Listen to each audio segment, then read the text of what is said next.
My name is Helene. I'm 35 years old, and right now I'm sitting in my divorce lawyer's office with trembling hands clutching a folder full of evidence that 12 years of marriage built on lies is about to crumble. Just as I was about to sign the papers, my phone buzzed with a text from an unknown number that read, "Don't sign anything yet. Meet me first. Someone who understands. Before I share what happened next, let me know where you're watching from. If you've ever faced betrayal or wondered how far someone would go for revenge, please like and subscribe to hear how one unexpected meeting changed everything. I met David at a tech conference in San Francisco 12 years ago when I was 23 and full of ambition. He was 30 then, a charming venture capitalist who came from old money, the kind of family where summer was a verb and problems were solved with phone calls to the right people. His confidence drew me in immediately. The way he commanded every room, how his laugh made everyone lean closer, and those blue eyes that seemed to see right through to my soul. Our romance moved fast, maybe too fast looking back now. Within 6 months, he proposed at sunset on a private beach in Maui with a 4-carat diamond that caught the light like captured starfire. The wedding happened 8 months later in Napa Valley, with 300 guests, a string quartet, and enough flowers to fill a greenhouse. My parents, middle-class teachers from Ohio, looked overwhelmed by the opulence, but David's family welcomed me with practiced smiles and air kisses that never quite touched skin.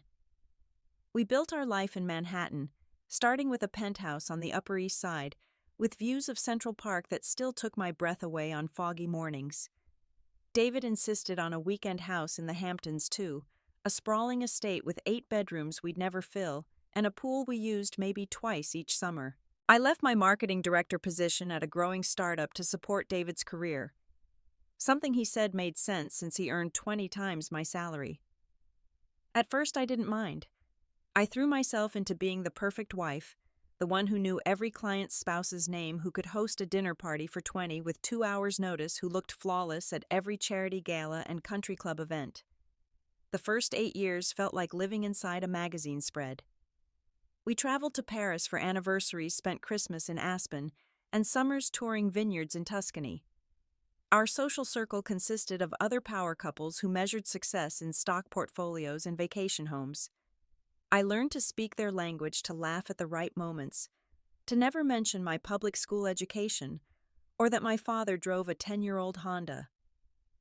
Everything shifted when we started trying for children. Month after month of negative tests turned into years of fertility treatments that drained me emotionally, while David grew increasingly distant. He called it stress from work, new ventures in Asia that required constant travel. Singapore 1 month, Hong Kong the next, Shanghai after that. I filled the empty penthouse with yoga classes, charity committees, and lunches with women who smiled too bright and drank wine like water by noon. The red flags started small, so small, I convinced myself I was being paranoid. New cologne that smelled like cedar and something darkly expensive. A gym membership at an exclusive club downtown when we had a full gym in our building. Late-night meetings that ran past midnight, then past 2, then sometimes he wouldn't come home at all, claiming he crashed at the office. His phone, once carelessly left anywhere, now never left his side, even carried to the bathroom during showers. My mother visited last spring, her first time staying with us in 2 years. She watched David for 3 days, saying nothing until the morning she left. Standing in our marble foyer with her sensible suitcase, she grabbed my hands and said, "Something's different about David, sweetheart," and the look in her eyes made my stomach drop, because mothers always know, don't they? The unraveling started with a credit card statement, such a mundane thing to destroy a marriage.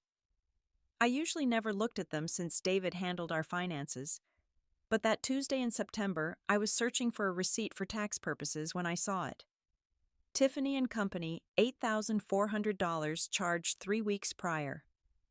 My birthday had passed months ago, our anniversary wasn't for another quarter, and I certainly hadn't received any blue boxes recently.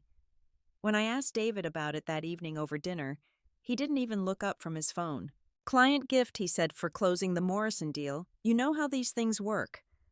But I didn't know because he'd never bought client gifts from Tiffany before, and the Morrison deal had closed 2 months ago.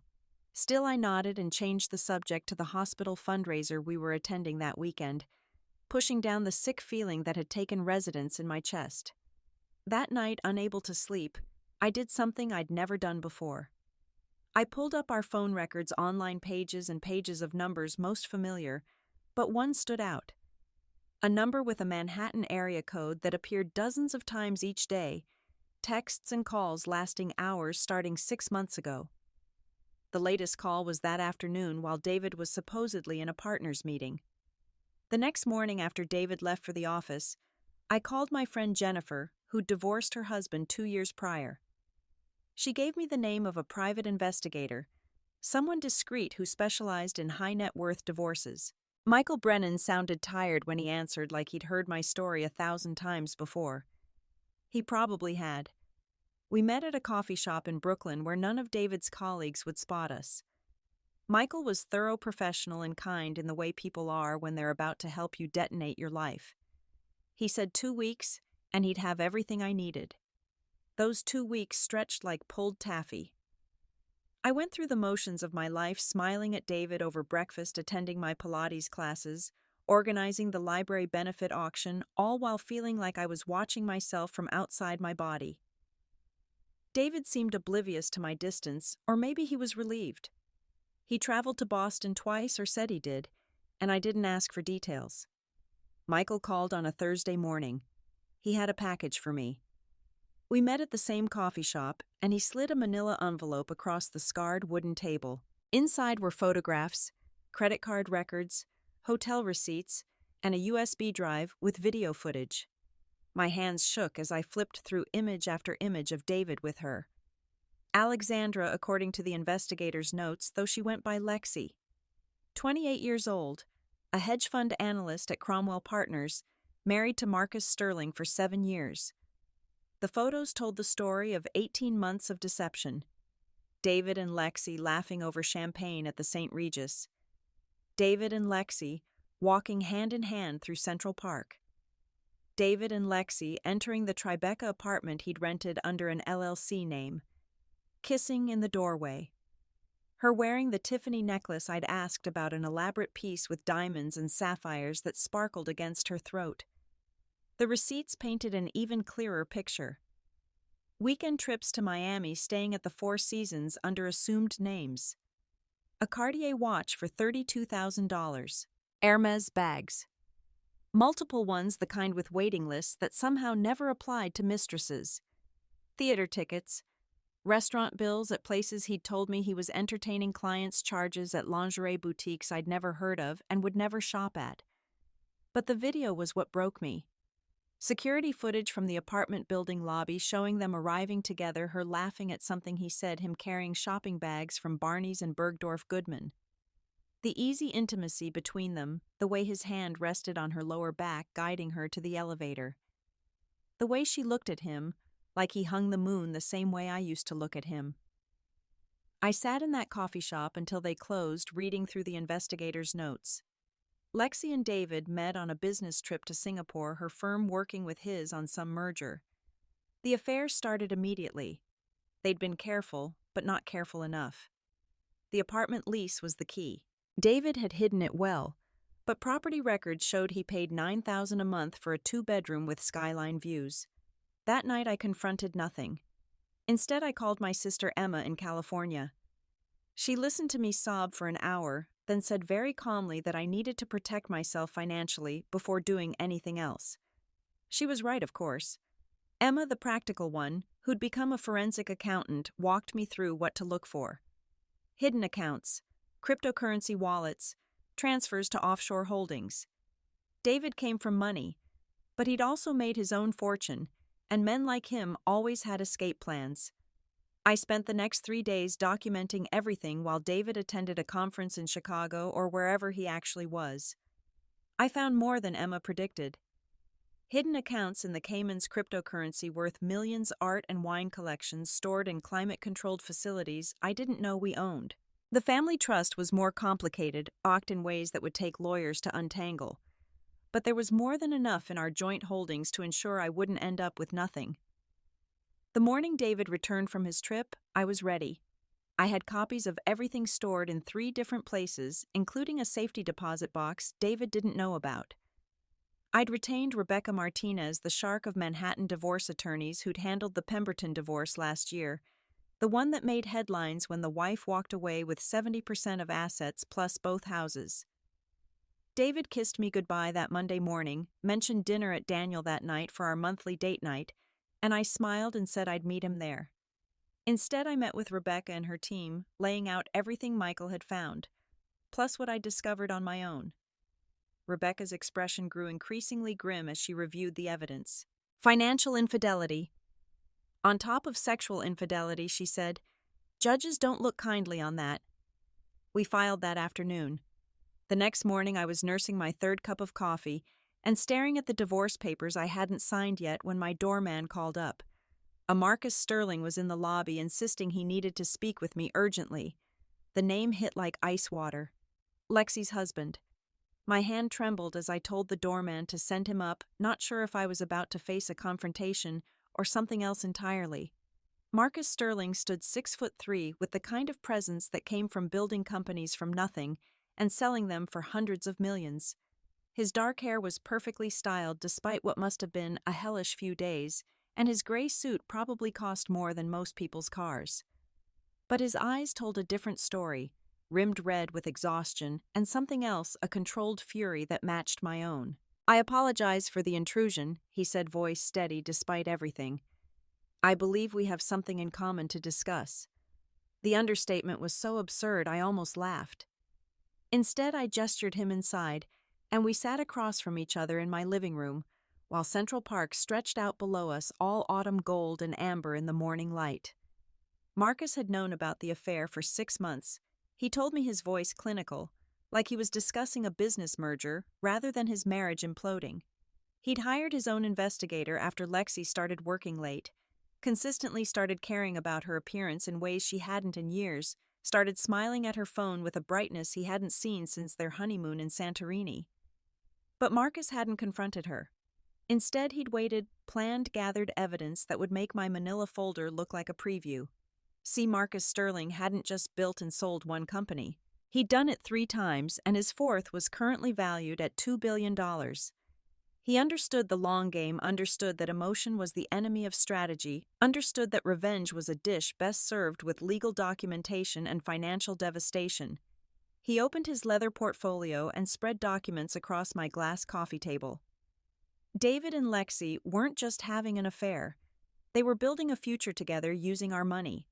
Joint investments under shell companies, hidden transfers that traced back to accounts in Singapore, property purchased in Vermont, under an LLC that took Marcus's forensic accountant 3 weeks to connect to them. They were planning to divorce us simultaneously, had been planning it for months maybe from the beginning. "The Vermont property is where they plan to live," Marcus said, showing me photos of a sprawling estate with mountain views. "Purchased 8 months ago for $4.2 million, paid for using funds siphoned from your husband's company and my wife's supposed investment portfolio." They'd been moving money systematically, carefully, thinking they were too smart to get caught. But that wasn't even the worst part. Marcus pulled out another document, this one showing transfers from an account I recognized immediately. My inheritance from my grandmother, a trust fund I'd received 5 years ago that David managed because he said it made tax sense. $3 million accumulated over my grandmother's lifetime of careful saving and smart investing, meant to be my safety net. David had been draining it, 50,000 here, 75,000 there, small enough amounts that the quarterly statements wouldn't raise immediate flags. The money had gone to fund their love nest, their escape plan, their new life together. The rage that filled me was pure and white-hot.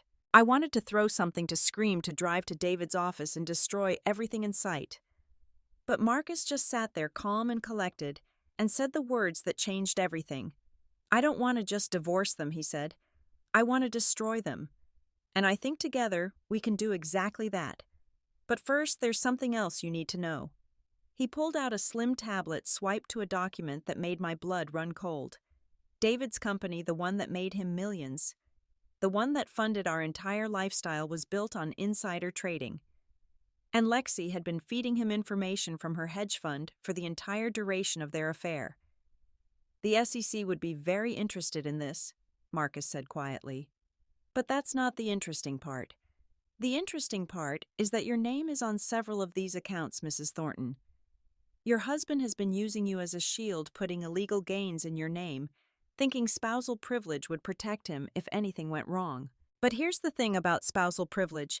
It doesn't apply when one spouse is committing crimes against the other. My head spun trying to process everything. You're saying I could be implicated in this? No, Marcus said, leaning forward. I'm saying you're sitting on approximately $150 million in assets that David thought he was hiding. Assets that legally, technically belong to you. And with the right legal team and the right strategy, we can make sure you keep every penny while David and my wife lose everything. The number seemed impossible. We were wealthy, yes, but not that wealthy. Or so I'd thought.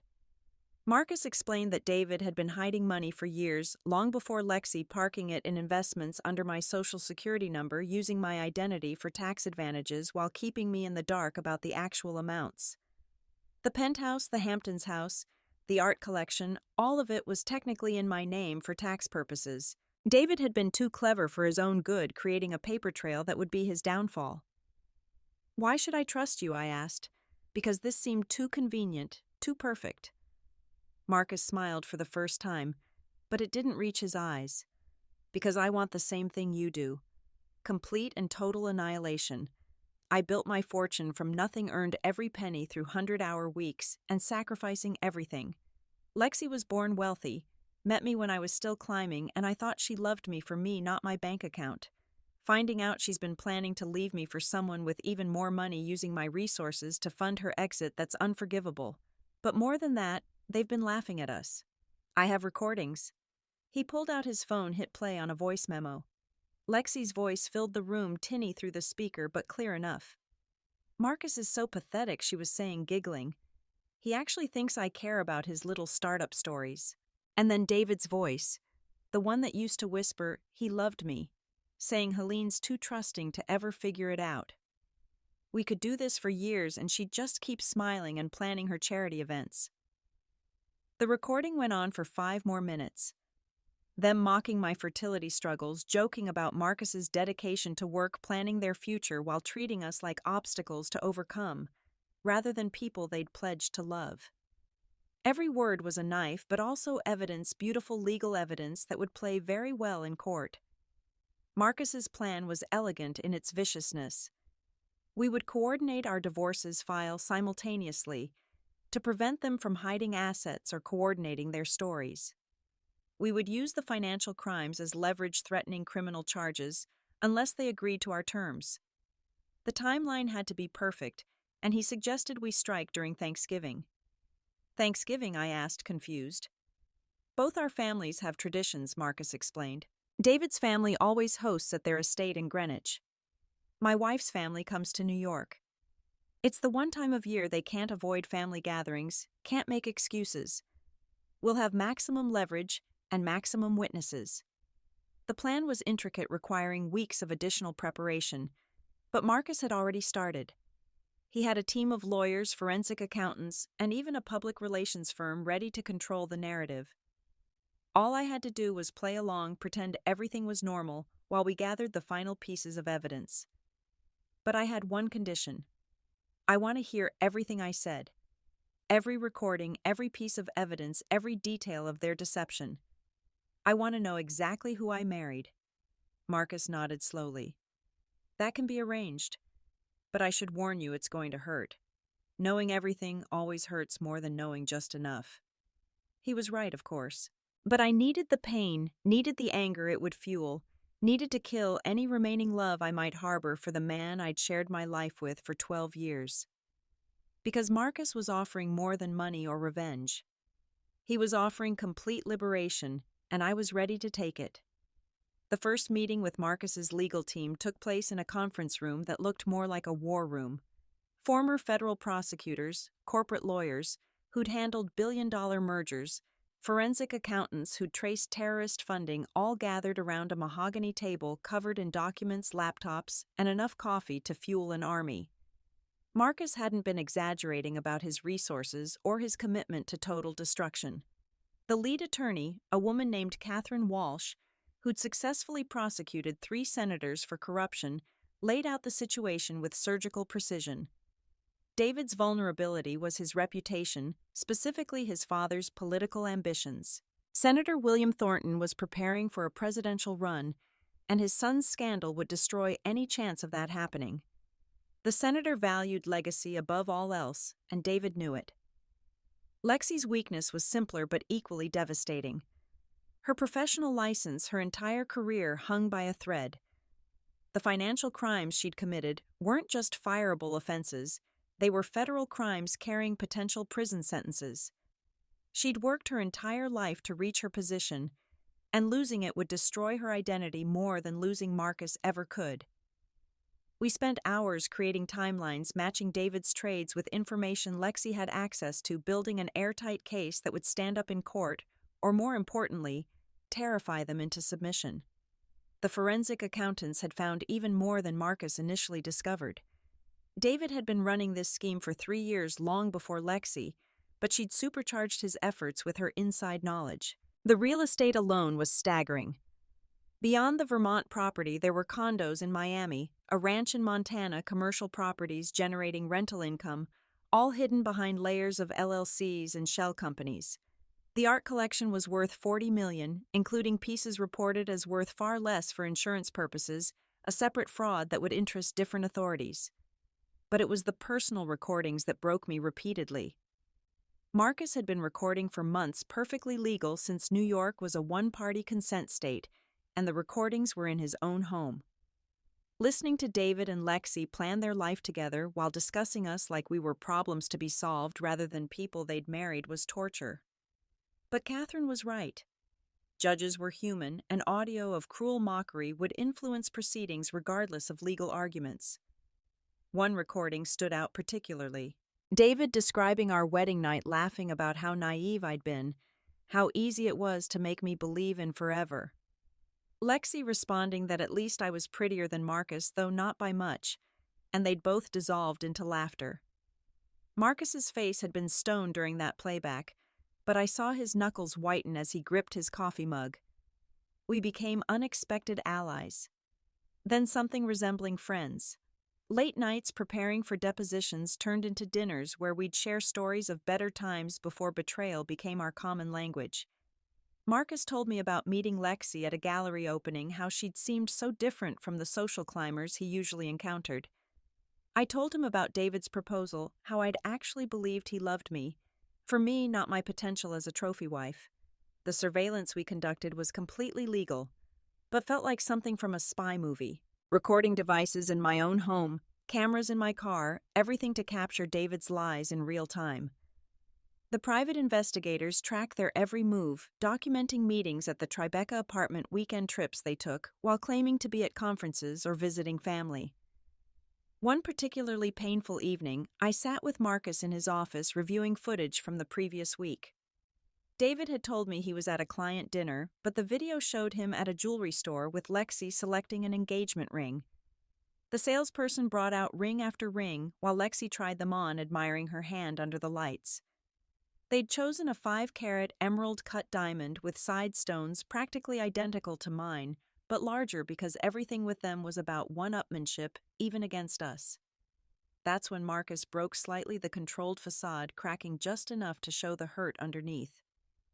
7 years, he said quietly. 7 years of my life spent building something with someone who was counting down until she could leave. She never loved me, did she? I didn't have an answer that would help. David had probably loved me once in his way before money and power corrupted whatever capacity for genuine emotion he'd possessed. But Lexi seemed to have been calculating from the start, choosing Marcus for his potential, staying for his success, leaving for something better. We discovered other victims along the way. David's former assistant Sarah, who'd left suddenly 3 years ago with a generous severance package and an ironclad NDA. I convinced her to meet with me, and she revealed that David had pursued her relentlessly, promising to leave me until she'd threatened a lawsuit. The NDA wouldn't hold up against a subpoena, Catherine assured us, and Sarah was willing to testify if needed. There was Jennifer, a junior partner at David's firm, who'd been mysteriously passed over for promotion after refusing his advances. She'd kept emails, texts, a clear pattern of harassment that the firm had ignored because David brought in too much revenue. Two other women came forward when word spread quietly through legal channels that David Thornton was being investigated. Lexi had her own trail of destruction. Marcus found two previous affairs, both with wealthy men, both ending when she'd extracted what she could and moved on. One ex-boyfriend called her a professional gold digger with a PhD in manipulation.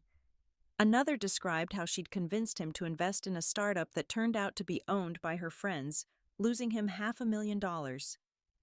The Thanksgiving plan solidified over weeks of careful preparation. Both David and Lexi would be trapped at family gatherings, unable to leave without causing scenes that would haunt them forever. We would strike simultaneously Marcus at his apartment with Lexi's family, present me at the Thornton estate, with David's entire political dynasty watching. The senator's Greenwich estate was a monument to old money and older power. 40 rooms grounds that required a staff of 12 to maintain artwork that belonged in museums. I'd always felt like an imposter there, but this Thanksgiving would be different. This time, I would be the one with power. Catherine prepared me like a prosecutor prepping a star witness. Every word had to be perfect, every piece of evidence presented in the right order for maximum impact. We did mock runs, practiced responses to potential reactions planned for every contingency. Marcus did the same with his team, and we coordinated timing down to the minute. 3 days before Thanksgiving, David seemed more distracted than usual. He mentioned the family gathering with obvious dread, complaining about his father's endless political discussions and his mother's passive-aggressive comments about our lack of children. If he noticed my unusual calm, he didn't mention it. He was too focused on his phone, texting constantly, probably coordinating with Lexi about when they could meet after surviving their respective family obligations. The night before Thanksgiving, I couldn't sleep. I stood at our bedroom window watching Manhattan sparkle below, thinking about the woman who'd stood in this same spot 12 years ago, head full of dreams and heart full of love. I mourned her, that naive girl who'd believed in fairy tales. Tomorrow, I would bury her completely and let someone stronger take her place. David kissed me goodbye the next morning absently, already mentally at his father's house dealing with family drama. "I'll see you there at 2, he said, not waiting for a response before heading to his car. He'd insisted on driving separately, claiming he might need to leave early for a client emergency. I knew better. He'd planned to leave early to meet Lexi. I arrived at the estate at exactly 2:15, fashionably late enough to make an entrance. My dress was perfect, a deep burgundy that brought out my coloring and photographed beautifully, because I knew photos would be taken and they'd be seen by many people in the days to come. The valet took my car, and I walked up the stone steps to the massive oak doors, my phone recording everything in my purse, Catherine's team watching through a live feed. Inside the house buzzed with conversation and clinking glasses. 23 guests, including David's brother James, a federal judge who'd been shortlisted for the Supreme Court, various cousins who worked in finance and law, and of course the senator himself, holding court in the library. David found me within minutes, playing the attentive husband for his family's benefit, his hand on my lower back as he guided me through greetings and small talk. He whispered that I looked beautiful, that his mother had already made 3 comments about grandchildren, that we could leave by 6 if I played along. I smiled and nodded, the perfect political wife, one last time. The Thanksgiving dinner was set in the formal dining room, a space that could have hosted a state dinner with its coffered ceiling and portrait-lined walls. The table, which could seat 30, was set for 23 with the kind of precision that only old money could achieve. Crystal glasses that caught the light from the chandelier china that had been in the family for generations, silverware that required a small lesson in etiquette to navigate properly. I was seated between David's cousin Margaret, a federal prosecutor who spent most dinners discussing her conviction rate, and his uncle Theodore, who managed the family's investment portfolio. David sat across from me, perfectly positioned where I could watch his face when everything unfolded. The senator presided from the head of the table, his wife Eleanor at the opposite end, both of them radiating the kind of power that came from decades of political maneuvering. The first course passed uneventfully, conversations flowing about the markets, upcoming elections, and carefully neutral topics that wouldn't upset anyone's delicate political sensibilities. David checked his phone constantly between courses, frowning at something he saw. I knew Marcus had started his own reveal and Lexi was probably sending panicked messages. It was during the main course, as the senator launched into a story about his latest congressional victory, that the doorbell rang. Strange as all expected guests had arrived. The senator frowned at the interruption, but the butler appeared moments later looking unusually flustered. "There's a Marcus Sterling here, sir," he announced. "He says he has urgent business with Mr. David that cannot wait." The color drained from David's face so quickly I thought he might faint. His father's eyes narrowed, the kind of look that had intimidated political opponents for decades. David stood shakily, mumbling something about a client emergency, but Marcus was already walking in uninvited and clearly unwelcome, but impossible to ignore. Marcus looked every inch the billionaire. He was wearing a suit that probably cost more than most people's monthly rent, his expression carved from stone. He nodded politely to the senator, apologized for the intrusion with perfect manners that made it hard to object to his presence, then turned to David with eyes that promised destruction. "I apologize for interrupting your family gathering," Marcus said, his voice carrying across the now silent room. "But I discovered something about our mutual investments that couldn't wait. You see, Senator Thornton, your son and my wife have been conducting business together. Very personal business." The senator's face began turning an interesting shade of purple. "Marcus, this is neither the time nor place," David started, but his voice cracked, betraying his panic. That's when I stood up, my chair scraping against the hardwood floor, drawing every eye to me. "Actually," I said, my voice steadier than I'd expected, "this is exactly the right time and place. Because everyone in this room deserves to know who David really is." I pulled out my phone, connected it to the smart TV the senator had installed for presentations, and suddenly the screen filled with the first photograph: David and Lexi at the St. Regis champagne glasses raised in a toast, her wearing the Tiffany necklace I'd asked about. The room gasped collectively, Eleanor's hand flying to her throat, the Judge brothers' eyes widening in shock. For those who don't recognize her, I continued, moving to the next image. That's Alexandra Sterling, Marcus's wife. They've been having an affair for 18 months. But that's not the interesting part. The next slide showed financial documents, wire transfers, offshore accounts. David hasn't just been cheating on me. He's been stealing from me, from his company, from his investors. And he's been using insider information provided by Mrs. Sterling to conduct illegal trades that would interest the SEC very much. The senator shot to his feet. "This is preposterous," he bellowed, but his political instincts were already calculating damage control. I could see it in his eyes, the mental chess game of how to spin this, how to minimize fallout, how to protect his presidential ambitions.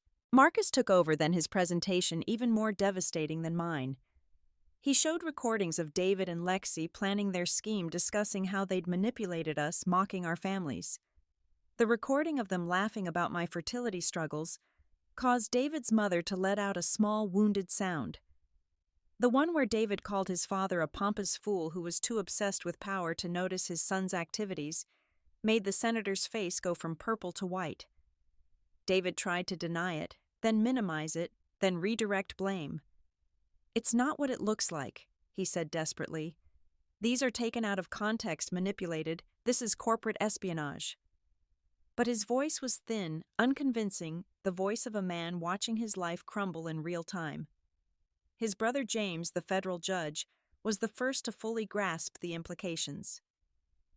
"Dear God, David," he said quietly, "do you understand what you've done? The insider trading alone could mean federal prison. You've destroyed everything, absolutely everything." That's when the doorbell rang again. This time it was Lexi, having fled Marcus's apartment, arriving in a panic to find David. She burst into the dining room in a designer dress David had bought her, took in the scene, the evidence still displayed on the screen, the faces of 24 horrified family members, and for once she had nothing clever to say. The confrontation that followed was everything I'd imagined, and more. Eleanor Thornton, the perfect political wife who'd never raised her voice in public, stood up and told Lexi exactly what she thought of women who destroyed families. The senator's political mind was already moving, and I saw him text his chief of staff, probably initiating crisis management. James pulled David aside, speaking urgently about criminal defense attorneys. But the best moment came when David's sister Catherine, who'd been silent until then, walked over to me. She pulled me into a hug and whispered, "I knew something was wrong. I'm so sorry I didn't say anything." Then, louder for everyone to hear, she said, "Helene deserves every penny she can get from you, David. Every penny and more." The family scattered after that, some leaving immediately, others huddling in small groups discussing damage control. David tried to approach me, but Marcus stepped between us, a solid wall of protection I hadn't expected but deeply appreciated. "You'll communicate through lawyers from now on," Marcus said firmly. "Any attempt at direct contact will be considered harassment." Lexi tried her own damage control, tears streaming down her perfectly made-up face, claiming David had seduced her, that she was a victim too. But Margaret, the federal prosecutor cousin, just laughed coldly.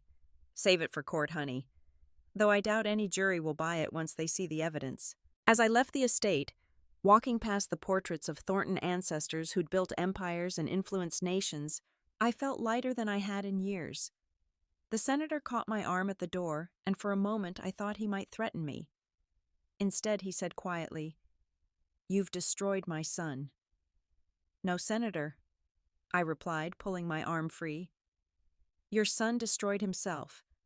I just made sure everyone could see it." The valet brought my car, and I drove away from the Greenwich estate for the last time, my phone already buzzing with calls from reporters who'd somehow gotten word of the scandal. Behind me, the house blazed with light, but inside, I knew the Thornton dynasty was experiencing its darkest Thanksgiving. Marcus called me an hour later. His confrontation had gone similarly. Though Lexi's parents had apparently taken it worse, her mother actually slapping her daughter across the face before storming out. We agreed to meet the next morning with our legal teams to file the papers that would officially end our marriages and begin the process of reclaiming our lives. The Monday after Thanksgiving arrived with a media storm that exceeded even Catherine's predictions. The story had leaked probably from one of the many family members present at both confrontations, and by morning it was everywhere. Power couple's Thanksgiving massacre screamed the Page 6 headline. Senator's son caught in sex and financial scandal read the Times with a more subdued but equally damaging report. Our coordinated legal filing hit the courts at exactly 9 a.m. Divorce papers, SEC whistleblower complaints, criminal referrals for fraud and embezzlement, all filed simultaneously in a choreographed legal ballet that left David and Lexi no room to maneuver. Their phones were probably melting from the calls, lawyers, reporters, family members, all demanding answers they couldn't provide. David's firm suspended him by noon, pending an internal investigation that everyone knew would end in termination. The senior partners couldn't afford to be associated with someone under federal investigation, not with their reputation for handling sensitive government contracts. His office was sealed, his company accounts frozen, his carefully built professional life dismantled in hours. Lexi's hedge fund moved even faster. Cromwell Partners issued a terse statement announcing her immediate termination for cause, stating they had zero tolerance for ethical violations and were cooperating fully with authorities. Her licenses were suspended pending review, effectively ending her career in finance. She'd never work in the industry again, not after this level of scandal. The asset freeze was beautiful in its thoroughness. Every account David and Lexi had access to was locked down by court order. The Tribeca apartment, the Vermont property, the hidden accounts all frozen pending the investigation. They couldn't even access their credit cards. David had to borrow money from his brother just to hire a criminal defense attorney. Our first legal victory came quickly. The judge granted temporary restraining orders requiring David to stay away from both me and our properties. He was given 2 hours with a marshal present to collect personal belongings from the penthouse. Watching him pack suits into garbage bags, because he couldn't access our luggage was petty satisfaction I didn't even try to hide. The financial investigation revealed even more than we'd known. $50 million in art and collectibles stored in various facilities. $30 million in real estate beyond what we'd discovered. Investment accounts totaling $70 million that David had hidden using a web of shell companies that took forensic accountants weeks to fully unravel. The irony was delicious. In trying to hide assets from a potential divorce, he'd put them all in structures that made them entirely mine once the fraud was exposed. The whistleblower rewards alone would be substantial. The SEC offered percentages of recovered funds for information leading to successful prosecutions, and our evidence was airtight. Conservative estimates suggested I'd receive an additional $20 million just from those programs' money that would come directly from penalties assessed against David and his firm. But beyond the money, it was the personal vindication that mattered. Sarah, David's former assistant, came forward publicly with her story, inspiring 3 other women to reveal their experiences with David's harassment. The firm faced a separate lawsuit for creating a hostile work environment and enabling predatory behavior. David's carefully cultivated image as a brilliant businessman crumbled, replaced by the truth. A mediocre investor who relied on illegal information and family connections. I started therapy immediately, not because I was broken, but because I wanted to process everything in a healthy way. Dr. Robinson specialized in financial abuse and betrayal trauma, and she helped me understand that David's deception went beyond simple infidelity. He'd gaslit me for years, making me doubt my instincts, isolating me from support systems, using my trust as a weapon against me. The support group she recommended was life-changing. 7 women, all from similar backgrounds, all betrayed in comparable ways. We met weekly in a private room at a members-only club, sharing stories that would have made headlines if the press knew. There was Patricia, whose husband had 3 separate families.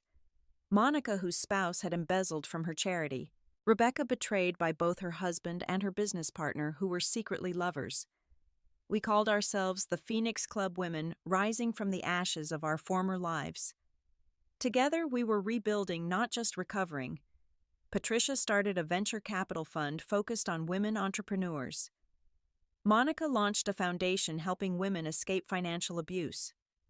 I was still finding my path, but I knew it would involve using my experience to help others. Marcus and I maintained our alliance meeting weekly to coordinate legal strategies and share information. There was never anything romantic between us. We were both too damaged for that, but we developed a genuine friendship based on mutual respect and shared survival. He understood the particular pain of public betrayal in a way my other friends couldn't. 3 months into the legal proceedings, David tried to negotiate. Through his lawyer, he offered me 60% of declared assets if I dropped the criminal complaints.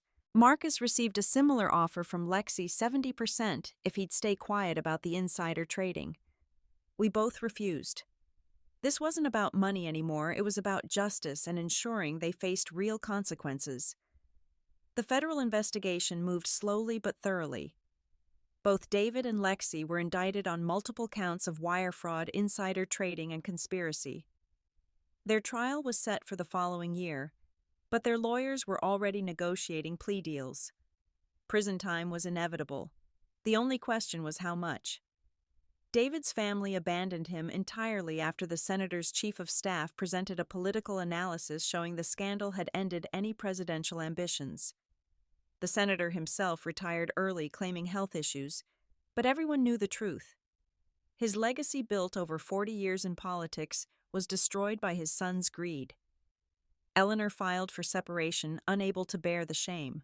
Only James maintained contact, bound by brotherly duty, but clearly disgusted. Lexi's fall was equally complete. Her parents, wealthy socialites, who valued reputation above all else, cut her off entirely.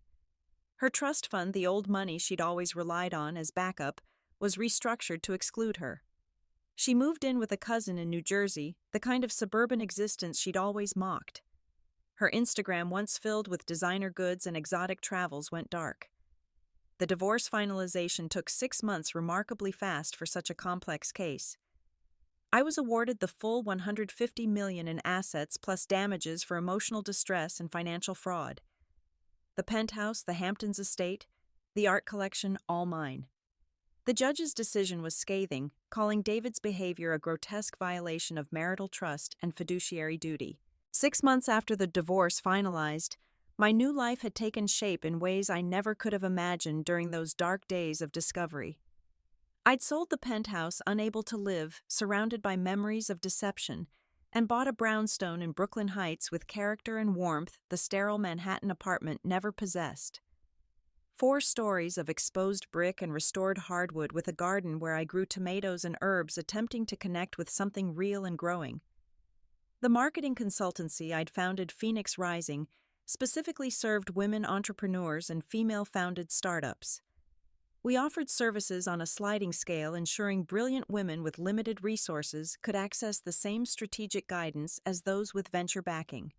My team consisted entirely of women who'd been marginalized in corporate settings, including 2 of David's former victims who brought brilliant minds and fierce loyalty to our mission. Sarah, his former assistant, became my chief operating officer.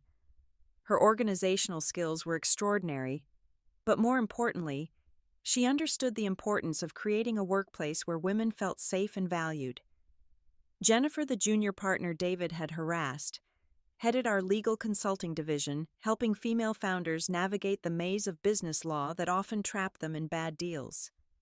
We operated from a converted warehouse in Dumbo, with floor-to-ceiling windows overlooking the East River.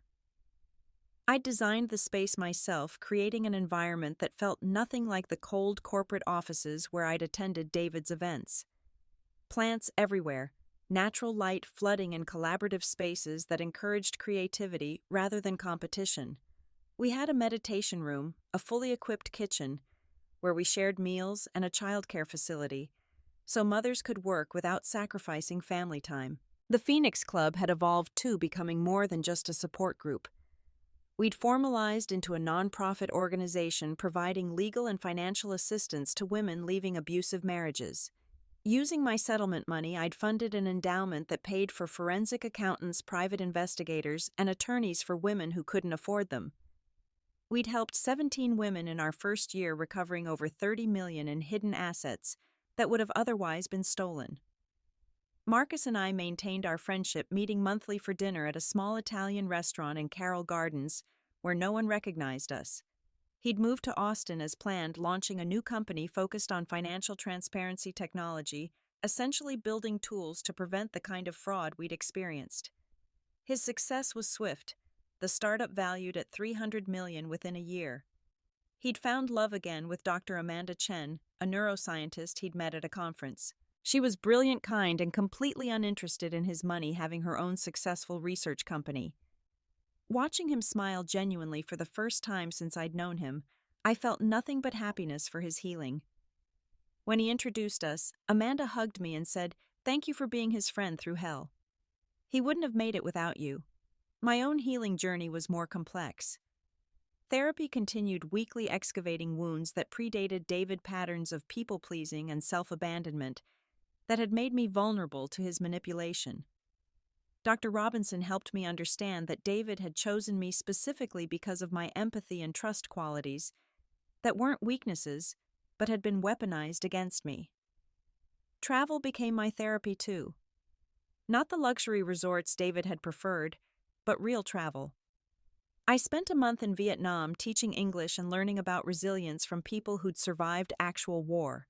2 weeks in Iceland, camping under the northern lights, remembering what wonder felt like. A summer in Greece, learning to cook from elderly women who laughed at my clumsy attempts but praised my determination. The charity work expanded beyond the Phoenix Club. I established a scholarship fund at my old state university for first-generation college students, particularly women entering business fields. Speaking engagements at conferences about financial abuse and recovery became regular occurrences.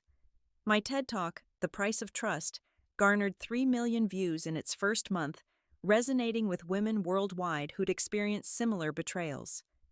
David's situation deteriorated consistently. He'd pled guilty to avoid a longer sentence, receiving 5 years in federal prison with possibility of parole in 3. The facility in Otisville was minimum security, but still prison, a far cry from the penthouses and private jets he'd grown accustomed to. His assets were completely liquidated to pay fines, restitution, and legal fees. The man who'd once thrown money around like confetti now worked in the prison kitchen for pennies an hour. I received one letter from him 6 months into his sentence. It was full of blame and self-pity, claiming I'd destroyed his life over a simple affair, that I'd overreacted, that forgiveness would have been the mature response.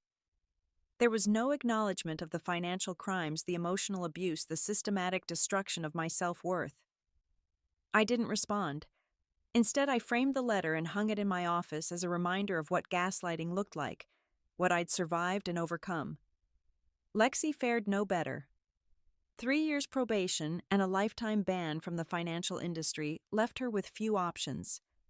The last I heard, she was working as a receptionist at a dental office in Newark, living in a studio apartment, taking the bus to work. Someone sent me a photo of her from social media, and I barely recognized the woman who'd worn designer clothes bought with stolen money. She looked tired, defeated, ordinary. I felt nothing, not even satisfaction. She was simply irrelevant to my life now. The unexpected blessing was the relationship I'd rebuilt with my family. My parents, who'd always felt out of place in David's world, were proud of the woman I'd become. Dad helped me build garden beds in my brownstone backyard, teaching me about soil and patience. Mom visited monthly, and we cooked together, filling my home with the kind of warmth the penthouse never had. Emma flew in from California quarterly, and we'd spend weekends laughing and planning the sister bond that David's isolation tactics had nearly severed, now stronger than ever. Dating wasn't on my radar, and I was fine with that. Men expressed interest, some genuine, others clearly attracted to my wealth, but I wasn't ready. Trust would take time to rebuild, and I was in no rush. My life was full without romance. I had meaningful work, deep friendships, family connections, and a sense of purpose that no relationship could provide. One evening, while hosting a Phoenix Club fundraiser at my home, I stood in my garden watching the women laugh and connect, sharing stories of survival and triumph. Patricia announced her fund had just closed a deal that would create 300 jobs for women in technology. Monica's foundation had helped its 100th woman escape financial abuse. Rebecca had just won a landmark case that would change how financial abuse was prosecuted in New York. These women, once broken by betrayal, were now forces of change in the world. We'd transformed our pain into power, our losses into lessons for others. The money from our settlements was being used to lift other women, creating ripples of positive change that would last generations. As the evening wound down and guests began leaving, I walked through my brownstone, appreciating what I'd built from the ruins of my marriage. Every piece of furniture was chosen by me. Every artwork reflected my taste. Every book on the shelves was one I wanted to read. The space was authentically mine, in a way the penthouse never was, even when I'd lived there. In my bedroom, I'd hung a single photo from my marriage, one taken at our wedding. Not because I missed David or mourned the relationship, but as a reminder of the journey. The woman in that photo, young and hopeful in her designer dress, had no idea what was coming. She didn't know her own strength, couldn't imagine surviving such betrayal, would never believe she'd emerge stronger and more successful than the man she was marrying. Looking at her, I felt compassion for that naive girl and gratitude for the painful education that followed. Every tear, every moment of despair, every small victory in reclaiming my life had led to this moment of peace and purpose. The betrayal that should have destroyed me had instead revealed my true self, someone far more capable and valuable than David had ever allowed me to be. My phone buzzed with a text from Marcus, a photo from Austin where he was teaching a workshop on financial transparency. The caption read, "Another dozen companies committed to open books. The ripples continue." I smiled, knowing that across the country, he was turning his pain into prevention, making it harder for future Davids and Lexes to destroy trusting spouses. The last light faded from the garden as I prepared for bed in my cozy and perfect, absolutely perfect brownstone. Tomorrow would bring new challenges, new opportunities to help women escape situations like mine, new chances to build something meaningful from the ashes of betrayal. I was ready for all of it. Sometimes the worst betrayal becomes your greatest liberation. When someone shows you who they really are, believe them the first time. The price of misplaced trust can be devastating, but the value of self-discovery is priceless. I'm Helene, 37 now, survivor of betrayal thriver in its aftermath, and living proof that the best revenge isn't just success, it's genuine happiness built on your own terms. What would you do if you discovered your entire life was built on lies? Have you ever had to choose between comfortable deception and difficult truth? Share your thoughts below, and if this story resonated with you, please like and subscribe to hear more stories of triumph over betrayal. Share this with anyone who needs to know they're not alone in their journey from betrayal to breakthrough. Thank you for listening to my story, and remember your worth was never determined by those who failed to value it.